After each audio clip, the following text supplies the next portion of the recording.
Hello, welcome to episode 50. My name is Bryce. This is Brent. This podcast is, what is it? Twins Talk Tech. We are twins. We talk about tech. And usually it's because of stuff we know about. Today, Brent, let's talk a little bit about things that we think we know about. Apparently we don't. He's being nice saying we. Yeah, well, I've had my own share of things like this. This is episode 50. Technically, it's episode 50.2. We already recorded this, and good comes out of most bad things, right? I was rambling for probably 15 minutes of the previous episode. So the sheer fact that Previous 20-minute episode. it was truncated because of some misunderstandings of how things work. And this is what we're assuming. It was a misunderstanding of how things work. So that's the good that came out of it. Now you don't have to be, as our watchers or listeners, subjected to that. So you're welcome. It now also gave us this to talk about. Brent, what happened? Why is this point 2? Not that was your fault by any means. Right. Well, there's multi-levels there. And I'm going to forget half of the levels as I start to roll in. But well, why don't we do this? Why don't we kind of back up? Why don't you describe the setup that you had in place, how you initiated it? Because you've done that before. That wasn't your first time doing that. But then why that also might have been maybe possibly what caused the problem. right. Well, to get it started, let me alter kind of the statement that you made. Not so much and I've already forgotten really how you phrased it necessarily, but not knowing how things Always a good work. listener. Yes. Yeah, great. I've got this in my ear. Maybe that's what's causing the problem. I'm not hearing you properly. That's where you're coming from. For those of you who don't know what that bad joke meant. I didn't even get It it. wasn't really a matter of not knowing how things work, although that definitely plays a part of it. That wasn't the biggest problem. Generally speaking, if I'm recording into my phone, I have enough sense to turn on Do Not Disturb. Didn't last week. So to talk about what I had going on. So normally I'm recording into a Canon T6i, as I am right now, in my studio. Last week my studio was remote and it was in my car. And I did not bring the camera. Sometimes I've recorded into the camera in the car, but I didn't. So I thought I'll use the phone. It's got a nice camera on it.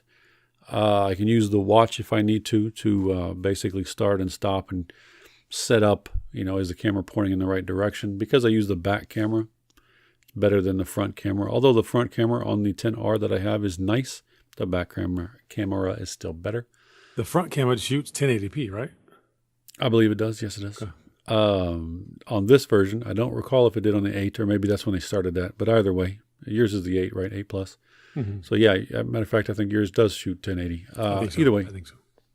Either way, I'm on the R, and I was using the back camera with the Yeti. I had the Yeti plugged in via USB, so my audio game was on point, as nobody says. And all that is fine within itself when everything is working well. The problem was my son was curious as to when I would be home. And He was extremely curious. Extremely. And a part of that curiosity led him to make a phone call while we were recording. Now, what I didn't, this is kind of getting to that lack of knowledge. I assume, kind of when you think about the whole how devices work, it is a phone. So first and foremost, it is a phone. So whatever it is you are doing can and generally will be interrupted when you get a phone call. And I did, in fact, receive a phone call, and that interrupted the recording. So everything was fine up to that point. What was it, 2-3 minutes into the recording, really? And it just cut off the recording. On my watch, I could 4 minutes. Yes, I was recording. I could see the phone call coming through. I could hear it, and not thinking that it just shut down the recording.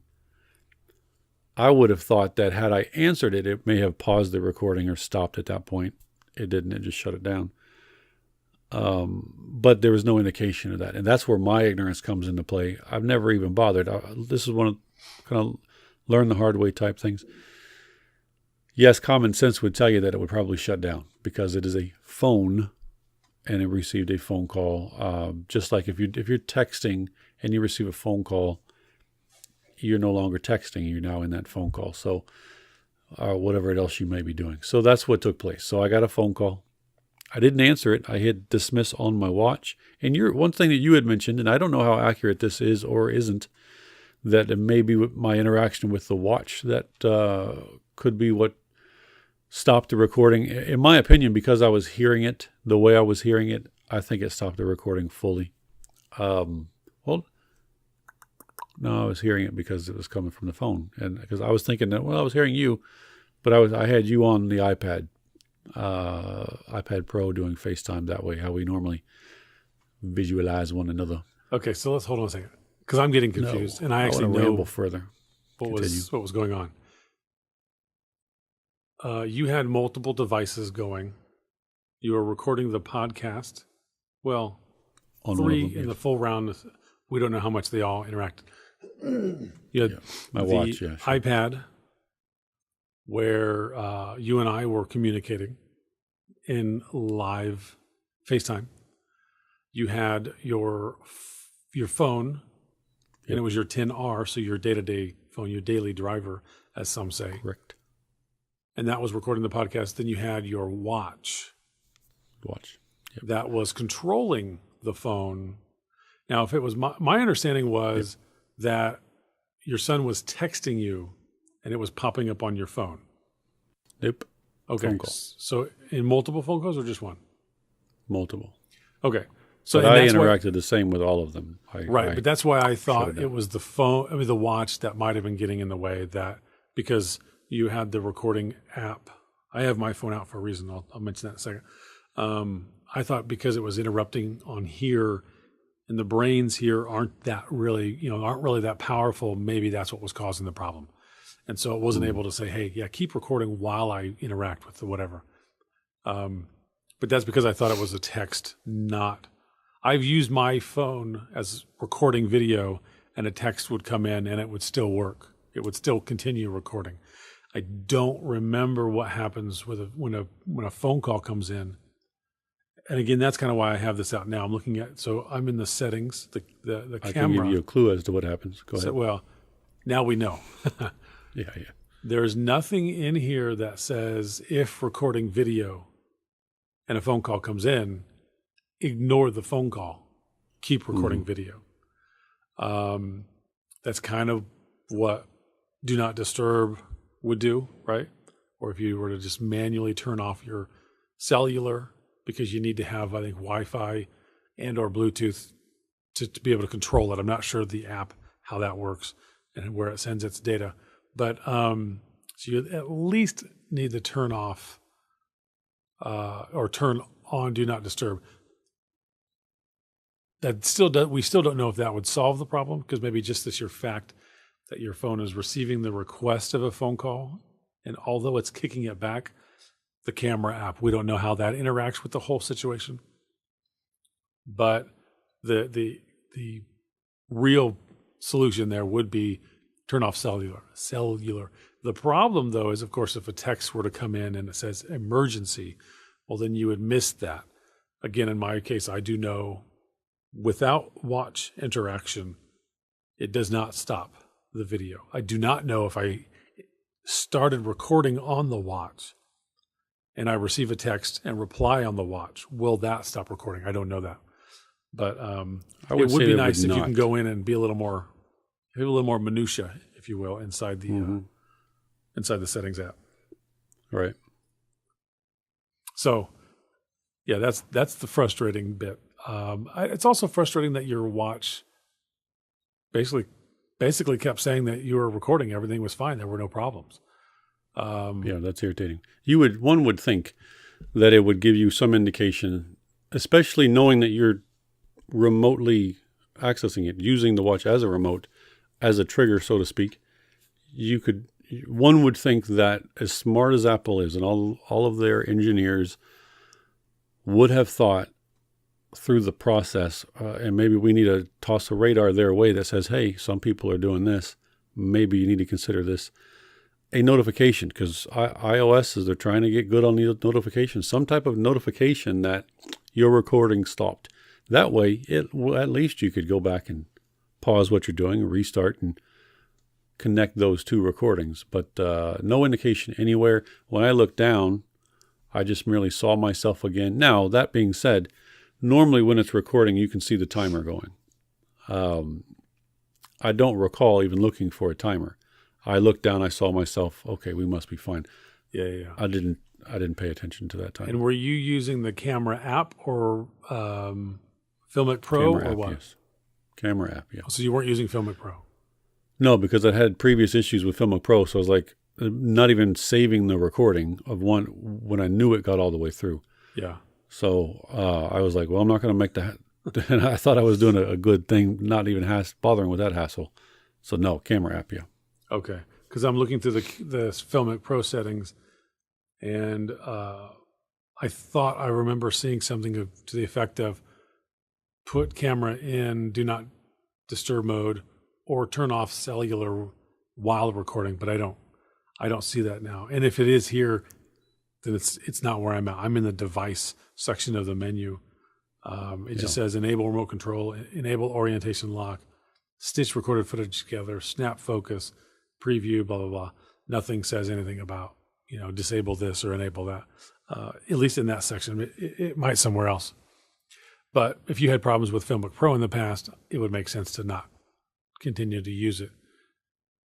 But now we know one of the limitations. It is the downside. I watched a podcast. It wouldn't really be a podcast, just a YouTube video. Everyday Dad. I don't know if you've ever seen any of his stuff. I don't subscribe to him. I watched a few of his videos, but he had a video regarding the G85, which is what I have, the Lumix G85 from Panasonic. And one of the questions that he asked, what is it a good vlogging camera? Like a lot of these YouTubers, they record and upload daily. Is it good for that purpose? How quickly can you use it, turn it around, upload it, without a lot of tweaking? The autofocus is what pretty much across the board, a lot of people complain about this camera. A few of the Panasonics, really. But when he was talking about this, he showed what he was recording on, which was a Sony camera plugged into I forget something Ninja. I can't remember the name of it, but it's 5 or a 7-inch screen that also is the video recorder. So you're using the HDMI out of the camera going into the recorder. You can see it. You can adjust some settings, but you're actually recording there. You're not using the camera as a recorder. You're recording it into this device. And then he had another microphone on top of it, probably a Rode Video Mic Pro or something like that. I don't remember. But, and so that's a lot of... On top of the screen or the camera? What's that? On top of the screen or on top of the camera? It was on top of the camera, plugged into the screen, plugged into the camera because the HDMI is sending video and audio down to the Ninja. Right, good point. But it's a lot of extra equipment. And in my case right now, I have iPhone 6 FaceTiming you. Right below the lens is the iPhone 6. Right below the iPhone 6 is an iPad that is using a direct connection to the camera to start and stop recording and adjust some settings. To the this side of the camera, my left, your right, I guess, is a Saramonic Smart Rig Plus with this microphone attached to it via XLR. That's going into the camera. So 1, 2, 3, 4, 5, if you count the mic itself, things that could fail. Separate things. In your case, everything was really doing its job. It was just the nature of the technology. Like you said, it was a camera. It was a phone. It received a phone call, so therefore it kind of just did its job, right? The point of all of that is whether you have all of these things or just one device, make sure you go through all the steps. Do you have enough battery for all 87 devices? Is it a cell phone? Do you need to turn off the cellular signal or put it on Wi-Fi mode or do not disturb or whatever the options are? So there's a lot that kind of goes into it. I kind of hoped there was before we started this, because again, that's reasons to buy stuff and reasons to play with stuff. But at the same time, I really do wish I wish just like the iPad was a good enough quality that I could FaceTime you in the corner, record this video with the rest of the screen using the Bluetooth or using it, whatever, because then it's just bam, one-stop shopping. Flip side, one-stop shopping, you need one device and it dies, well, then you lose everything. So, technology, man, I love it. Well, you could still technically lose the important part if my camera were to fail. That is one benefit, though, to using the old school way, an actual camera. Even though the Canon T6i is not made for recording, I can look on the camera and look and say, I see the red dot. If I don't see the red dot, I know it's not recording.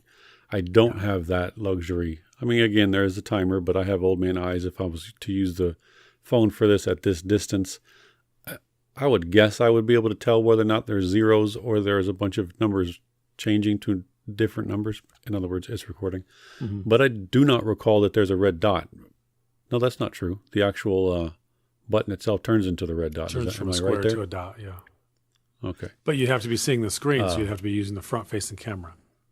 That's true. So, and therein lies the problem. Now, I've also thought about using, buying not for the purpose of recording, but buying an external screen that I can then HDMI from the camera out into the screen and still be able to see myself. And then I could also use said screen on this camera here, or if I ever upgrade in the future to something else. So that's something that I've tossed around. But what I will probably do I will do one of two things to resolve this. One, either use another device that is not on a cellular plan, so there is no chance of it getting anything, i.e. the iPhone 7, my past phone. My general idea is I will probably pass that on to my son. He's got an iPhone 6, but it records 1080p.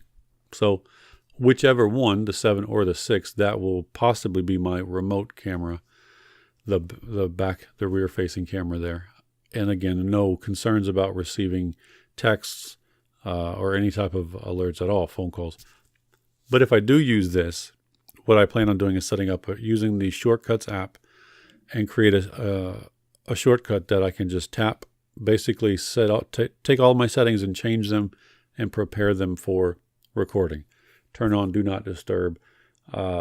Maybe even send a text to those that I know might get a hold of me saying I'm about to record. And then another shortcut when I'm done recording, whatever I might call it, that reverses all that. Turns Do Not Disturb off, sends a text, done recording, commence communication, whatever. I probably won't word it that way. That'd be weird. I don't talk to my family like that. But you should start, yeah. You're right. I think I should. I have commenced communications with you. Please bring forth any information. Sorry, go ahead. Do I have to use that voice? And it's the proper way to do it. Yeah. Okay. All right. If that's the proper way. It sounds more real. But anyway, that's true. That's true. So I'll probably create some settings. Regal. I get you. Yep. I thought you said real, and then you said regal, and I was like, I don't think Buick made a real. They really I'll try to Regal. Make a shortcut. I want to ignore you're talking at this point. I want to make a shortcut that takes all those settings and gets it ready so that, and I want to test it too. I'm going to have someone call me. I might even ask you to do it. It's whatever, but someone call me while I'm recording with Do Not Disturb turned on and all this kind of mess and see what it is. See what takes place. So it's a good idea. Either way, work through the issues. Yeah. Yeah. Now, and that brings up other issues potentially if you're using your 6. Ooh. Go ahead. But I have a poor memory, so I'm doing this so that I can try to remember, but there's no string on it. Regarding using the 6 or the 7, I will not be able to then use my watch. So I have. And why is that? A selfie stick because this is connected to the 10R. Oh, yeah. Yeah. So I have a selfie stick, never used it as a selfie stick, but it came with a little remote Bluetooth shutter. Yeah. So that is what I will intend to use. The battery life on it, apparently it's sat in a warehouse for about 6.5 decades. So the battery life, I think, lasts for about 4 minutes. But I'll plug it into a little power brick that I've got to keep in my bag with me. Another thing that I'm going to have to test to make sure that it works. I know it works and that it will turn it off and on. How long will the battery last? Because I don't want it then to go like this, click, think that it lit it up, started the recording, and then it didn't. And that's where that secondary screen, if I were able to purchase one, not were able to, I know that the ability is out there. It's just whether or not I do. I'll connect it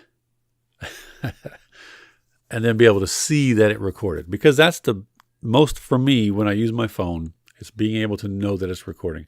The last ones where I know it recorded, I got out of the car, went over, I made sure that the camera was pointed at the seat I was sitting in. I pressed the record, saw the numbers were changing. I know it's recording. I walk back around the car, get in. So that's just a lot of dead time at the beginning. Not a big deal, but I would rather, especially if it's raining outside, avoid that mess of getting out and having to do all that stuff. So that little Bluetooth shutter will be handy. So here's the problem with that. Here's the problem with using these cameras in their current iteration. More Cameras or specifically, phones as cameras? Yes. More specifically, the bigger, the best camera. To record properly, you should set the exposure and the contrast and the focus and everything and lock it in. If you just use a Bluetooth shutter to start it, or even your watch for that matter, you're letting the phone kind of take control of everything. So if you're in a car and the sun's being covered and then not covered and then covered from clouds and whatnot, you're going to have this compensation that's going on with the brightness and the dark of the screen, and that's annoying. To me, it doesn't mean it's annoying to everybody. It's annoying to me. And so, again, the right way would be to hold until it goes bloop, bloop, the square blinks. That means it's locked focus, it's locked exposure. No matter how bright or dark everything else gets, you're going to stay roughly the way you were as best as you can. Of course, if the sun was your light and a cloud comes over, well, you're going to get darker. And that's where that, the audio stuff, it tries to make you brighter. And it does an okay job. But the other problem is, being an older phone, the iPhone 6 that I'm using to FaceTime you now, the contrast ratio is not very good. So the darks are really dark, the brights are really bright, and then there's not a huge amount of options in between. So the shadows tend to be muddy and really darker than they should be, and so on and so forth. That's the difference between using in my case, the Panasonic, in your case, the Canon. It does a better job of things like that. Maybe that'll be different next year, or the year after, but right now that's kind of how it is. But we'll cross that bridge when we get to it. So far, this whole topic has been about your journey and trying to use the iPhone, really.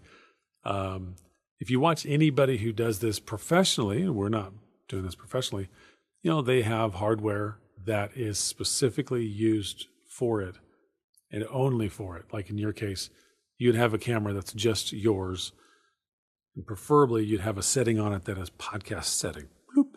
It's only going to be used for that. That way, if your wife or daughter or son wanted to use the current T7i, T6i, yeah, go run amok. Go make whatever changes you want. Yours is going to stay same and unchanged.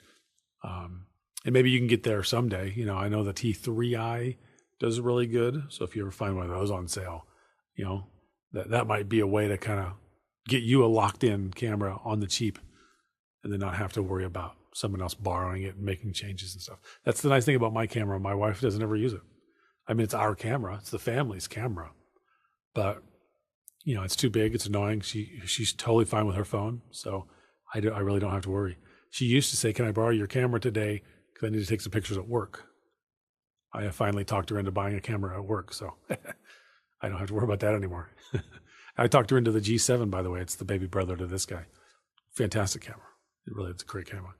I do want a better lens. Maybe we can talk about that next week, the difference between kit lenses and good lenses. I know we say this a lot. Let's talk about this next week, and then we never do. But let's make it a point. Brent, write it down. Because you're in your office /studio. I'm nowhere near that. because that's important too. You can get a great camera or even a mediocre camera, but if you have a kit lens, you're going to get good images when it comes to shallow depth of field, how much brightness things can be, things like that. But with an inexpensive camera and a really good lens, you can actually do quite impressive stuff with ease, without actually having to know the ins and outs of everything. Obviously, one of my favorite things on the internet was the cheap camera challenge, I think is what it was called. I don't know if you've ever heard about this, but they would take like a toy camera, give it to a professional, and see what they could do with it. Now, the camera's quality, obviously, that's suspect, but the framing and where the light was coming from and things like that, that was, you could tell it was a professional.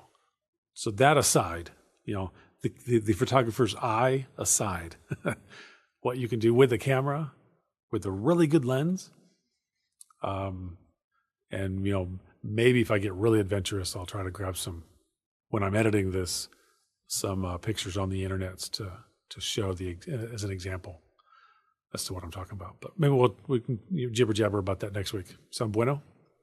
Mm-hmm. Anything else you want to talk about? Nope, not at this point. By the way, what's behind you / up above you? It looks like it's growing out of your head. Is that a light? It's an antenna. This helps me get better reception. No, it's okay. That's a tripod that it does have a light on top of it, but it is not on. It's one of those wide, newer lights that I have, but it is not on. That is one that I will probably use a little battery hack, take the 9-volt adapter into a USB into a battery, and then use that in the car to have my light be consistent. But until I do that, gravy. That's what that is. It's a light on top of a tripod coming out of my head, yes. Oh, cool. All right, well, it looks good. Looks like it's part of your hat. You can just move your hat around. The light shines. All right, let's end there because we're clearly rambling at this point, and I've network timed out again on my camera. It's still recording. This is point 3, episode 50. All right, thanks for hanging on. We appreciate your tolerance and your diligence and your patience and your negligence and any other gents that you can think of. Yes. Tell a friend, tell a family member, subscribe, click the bell. I don't click the bell, but that doesn't mean you don't have to. Yeah, that lets you know. That lets you know. On your phone, it goes ding, ding, and it doesn't do that. But it can. You can set it to do that. That way, because I know you're riveted, you can just be locked in and go, what are those crazy kids talking about this week? And good times. All right, thank you. We'll talk to you guys next week. Yep. Take care.